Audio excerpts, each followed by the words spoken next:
ഒഴിഞ്ഞ സ്ഥലത്തൊരു അപ്പാർട്ട്മെന്റിൽ ഞങ്ങൾ രണ്ടാളും കിടന്ന് ഉറങ്ങുകയാണ്.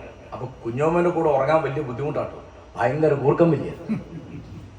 എന്റെ ദൈവമേ, എനിക്കാണെങ്കിലോ കിടന്നാൽ മരിച്ചവർ ഉറങ്ങിപ്പോയി, ഞാൻ കൂർക്കം വരുമെന്ന് അറിയില്ല. കുഞ്ഞോമ്മതല്ല, കുഞ്ഞോമ്മന് 10 ആൾ കൂർക്കം വെച്ചാലും എനിക്കൊരു പ്രശ്നമില്ല. രാവിലെ ഞാൻ സാധാരണഗതിയിൽ 4:30 മണിക്ക് എണീക്കുന്നതാണ്. ഞാൻ നേരത്തെ ഉറങ്ങും, കുഞ്ഞോമ്മ ഉറങ്ങുന്നുണ്ട്. കുഞ്ഞോമ്മേന്റെ ഉറക്കത്തിൻ്റെ ഒരു വിശേഷം എന്ന് വെച്ചാൽ എപ്പോൾ ഫോൺ വന്നാലും എടുക്കും, അത് സംസാരിച്ച് അപ്പോൾ ഉറങ്ങും. അതാണ് കുഞ്ഞോമ്മേനൊരു പ്രശ്നമില്ല. 2 മണിക്ക് ഒരു ഫോൺ വന്നു, സംസാരിച്ച് 2:10 കിടന്നുറങ്ങി കുഞ്ഞോമ്മ ഉറങ്ങും. 7 മണിക്ക് ഒരു ഫോൺ വന്നു, പിന്നെ ഉറങ്ങണേ കുഞ്ഞോമ്മ ഉറങ്ങും. അപ്പം ഞാൻ ഉണർന്നിരിക്കുക, അവർ ബെല്ല് കിട്ടി. ഞാൻ താഴ്ത്തു വന്ന് നോക്കുമ്പോൾ ഒരു അറബി, അദ്ദേഹത്തിൻ്റെ കൂടെ വേറൊരു ചെറുപ്പക്കാരൻ. അപ്പം എന്താണ്, അറബി അല്ലാതെ ഒരു ഭാഷ അറിയില്ല. എനിക്ക് അറബി അല്ലാതെ അദ്ദേഹത്തോട് ആരോ പറഞ്ഞത്. അപ്പൊ ഇംഗ്ലീഷ് അറിയുന്ന ഒരാളും കൂട്ടി വന്ന് കേട്ടോ. ഇപ്പൊ എന്താ പ്രശ്നം? അദ്ദേഹത്തിന്റെ മകന് കാലിക്കറ്റ് യൂണിവേഴ്സിറ്റിയിൽ ഉന്നത പഠനത്തിന് പ്രവേശനം കിട്ടണം. അപ്പൊ എന്താ വേണ്ടത്? അത് നിങ്ങൾ ശുപാർശ ചെയ്യണം. അപ്പോൾ ഈ ശുപാർശ നടക്കുന്ന ഒരു സ്ഥലമല്ല സർവകലാശാല എന്ന് പറഞ്ഞാൽ ആ പാവം അറബിക്ക് മനസ്സിലാവില്ല. ഞാനിത് ആ കക്ഷത്തിലായി. കാരണം അദ്ദേഹത്തിന് അങ്ങനെ കാര്യമായ വിദ്യാഭ്യാസത്തിന്റെ പാവപ്പെട്ട ഒരാളാണ്. അങ്ങനെ ഞങ്ങൾ വർത്തമാനം പറഞ്ഞുകൊണ്ടിരിക്കുമ്പോൾ കുഞ്ഞോമത് ഉണർന്ന് എണീറ്റു. എന്താ കാര്യം, ശരി പ്രശ്നം? ഞാൻ പറഞ്ഞു, പ്രശ്നം ഇതാണ്, ഈ പാവപ്പെട്ട ഒരു അറബിയാണ് ഇദ്ദേഹം. അദ്ദേഹത്തിന്റെ മകന് കാലിക്കറ്റ് യൂണിവേഴ്സിറ്റി പഠിക്കാൻ പറ്റിയ മോഹമായിട്ടിരിക്കുകയാണ്. എന്നിട്ട് എന്താ പ്രശ്നം? അപ്പോൾ കുഞ്ഞോമത് ഈ ട്രാൻസ്ലേറ്ററോട് ചോദിച്ചു. ഇദ്ദേഹം അപേക്ഷ കൊടുത്തിട്ടുണ്ട്. അപ്പൊ അപേക്ഷ കൊടുക്കുന്ന മറ്റേ ചങ്ങനിക്ക് അറിഞ്ഞൂടാ.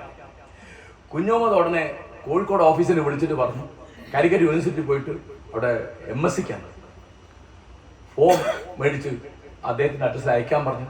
എന്നിട്ട് ഈ അറബിയോട് പറഞ്ഞു, എന്ത് കാര്യം ഉണ്ടെങ്കിലും നിങ്ങൾ എൻ്റെ നമ്പർ ഇന്നതാണ്, അവിടെ ബന്ധപ്പെടുന്നത്. കുഞ്ഞോമന് തിരഞ്ഞു വന്ന ഒരാളല്ല കേട്ടോ ഇത്, എന്നെ തിരഞ്ഞു വന്ന ആൾ. ആരോ പറഞ്ഞു കാലിക്കറ്റ് യൂണിവേഴ്സിറ്റി ഒരു പ്രൊഫസർ ഇവിടെ താമസമുണ്ട്, തൽക്കാലം വിസിറ്റിന് വന്നിട്ടുണ്ട്. ഇതാണ് കുഞ്ഞോമന്റെ തരം എന്ന് പറയുന്നത്. അതായത് അങ്ങോട്ട് ചെന്ന് ഏൽക്കും കാര്യങ്ങളൊക്കെ. ആരും പറഞ്ഞിട്ടില്ല.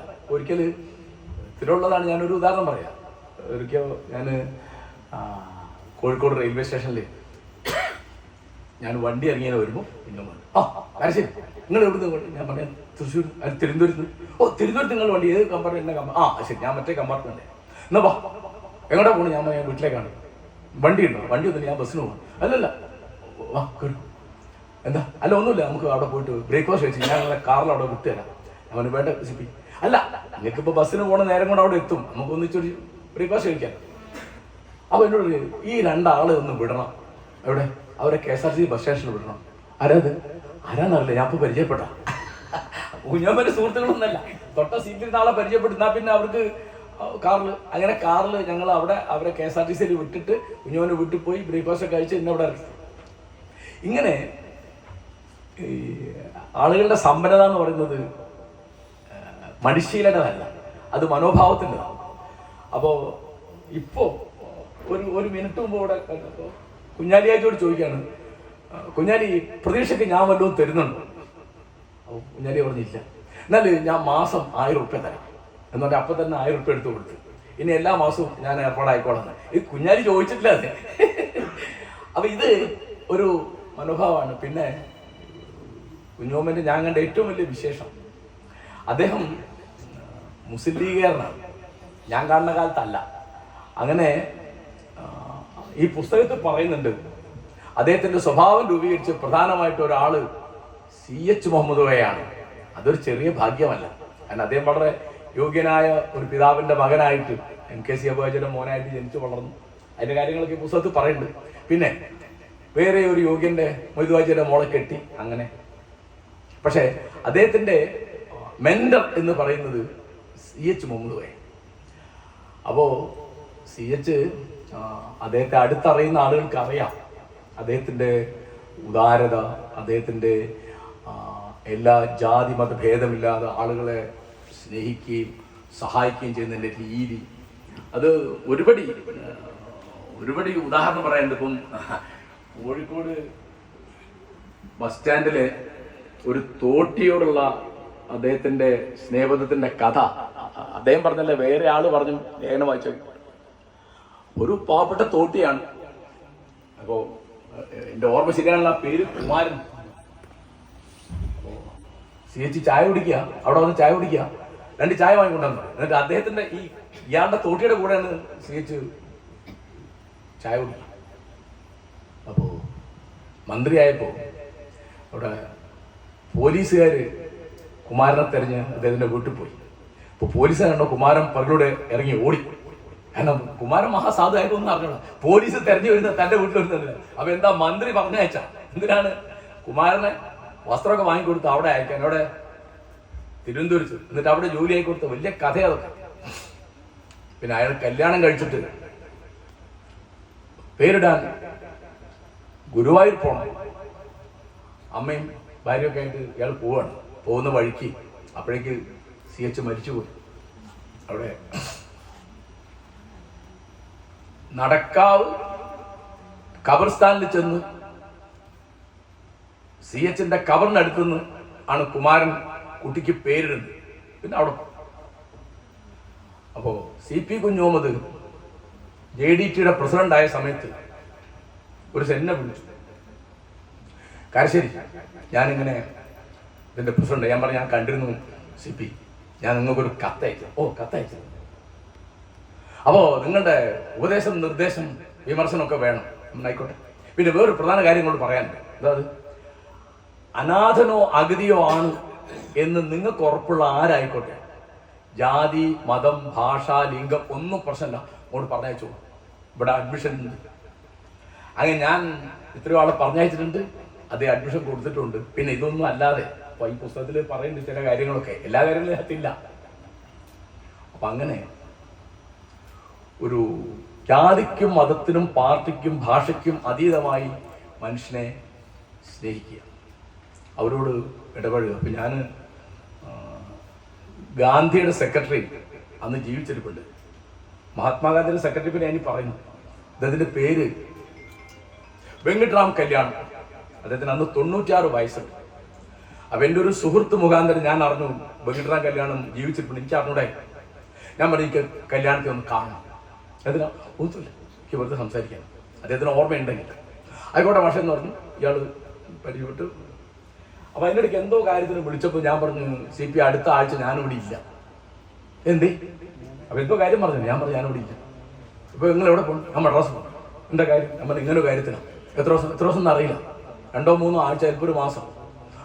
അപ്പൊ നിങ്ങൾ എവിടെ താമസിക്കും? നമ്മുടെ സുഹൃത്തുക്കളൊക്കെ ഉണ്ട് അവിടെ, ഞാൻ ഹോട്ടലിൽ താമസിക്കും. ഒന്നും വേണ്ട, ഞങ്ങളുടെ കേരളത്തിന്റെ ഗസ്റ്റ് ഹൗസിൽ അവിടെ താമസിച്ചാൽ മതി. അപ്പൊ അതെവിടെ? അത് സെൻട്രൽ സ്റ്റേഷന്റെ അടുത്താണ്. അപ്പൊ ഞാൻ 3 ആഴ്ച മുഴുവൻ വെങ്കട്ടറാം കല്യാണത്തോട് സംസാരിച്ചത് കുഞ്ഞോമ്മേന്റെ മുറി താമസിച്ചിട്ട്. ഞാൻ ഇവിടുന്ന് ഒരു സൈക്കിൾ റിക്ഷ പിടിച്ചിട്ടോ ബസ് പിടിച്ചിട്ടോ കല്യാണത്തിന്റെ വീട്ടിൽ പോകും. കല്യാണം മരിച്ചുപോയി. അതൊരു പുസ്തകമായിട്ട് വന്നു, ഗാന്ധിയുടെ സാക്ഷി എന്ന് പറഞ്ഞു. അതിന്റെ ഇംഗ്ലീഷ് പരിഭാഷ വന്നു, അതിന്റെ തമിഴ് പരിഭാഷ വന്നു. പറയുന്നത് ഇങ്ങനെ ആളുകൾക്ക് എങ്ങനെ ഇപ്പൊ കുഞ്ഞുമനത്തിൽ ഇപ്പോ നിങ്ങൾ എന്താ ചെയ്യാൻ പോകണം, അങ്ങനെയല്ല. നിങ്ങൾക്കൊരു അസൗകര്യം ഉണ്ടാവില്ല, അതായത് യാതൊരു അസൗകര്യം ഉണ്ടാവില്ല.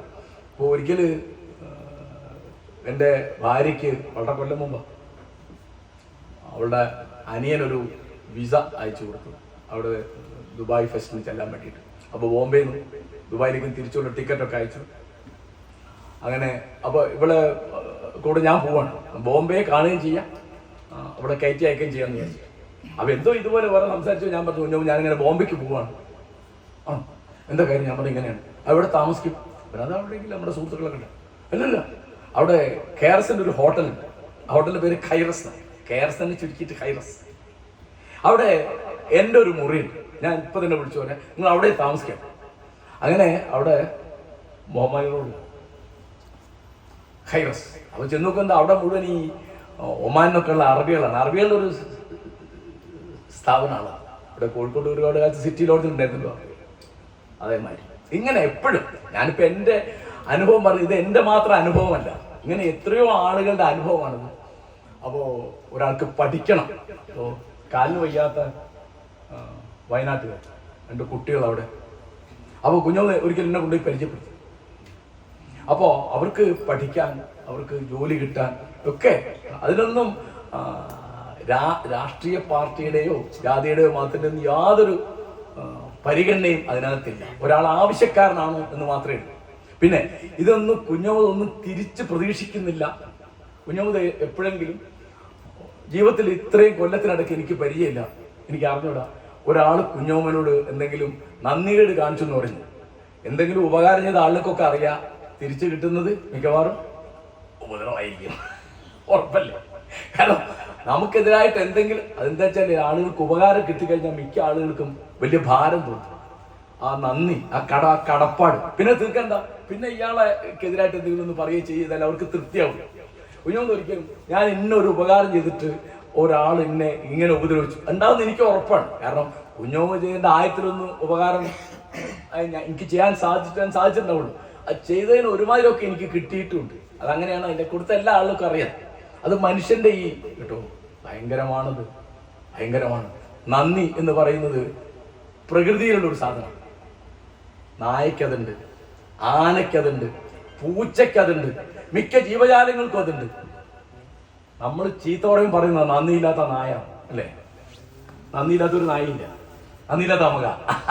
നമ്മുടെ നേച്ചറിലുള്ള സാധനമാണ് നന്ദി. അതാണ് നമ്മൾ എന്ത് ചെയ്യുന്നത്? നമ്മുടെ കൾച്ചർ കൊണ്ട് ഇല്ലായ്മ ചെയ്യുന്നത്. രാഷ്ട്രീയ പാർട്ടികളിൽ, മതസംഘടനകളിൽ, കുടുംബങ്ങളിൽ, അയൽവക്കങ്ങളിൽ, നമ്മൾ ജോലി ചെയ്യുന്ന ഹൈസ്കൂളിലോ യു പി സ്കൂളിലോ ബാങ്കിലോ സിവിൽ സ്റ്റേഷനിലോ ഒക്കെ. ഞാനിപ്പോൾ ഒരുപാട് കാലം മാതൃഭൂമിയിൽ, കുറച്ചു കാലം മാതൃഭൂമിയിൽ, ഒരുപാട് കാലം യൂണിവേഴ്സിറ്റിയിലൊക്കെ ജോലി ചെയ്ത് എനിക്കറിയാം.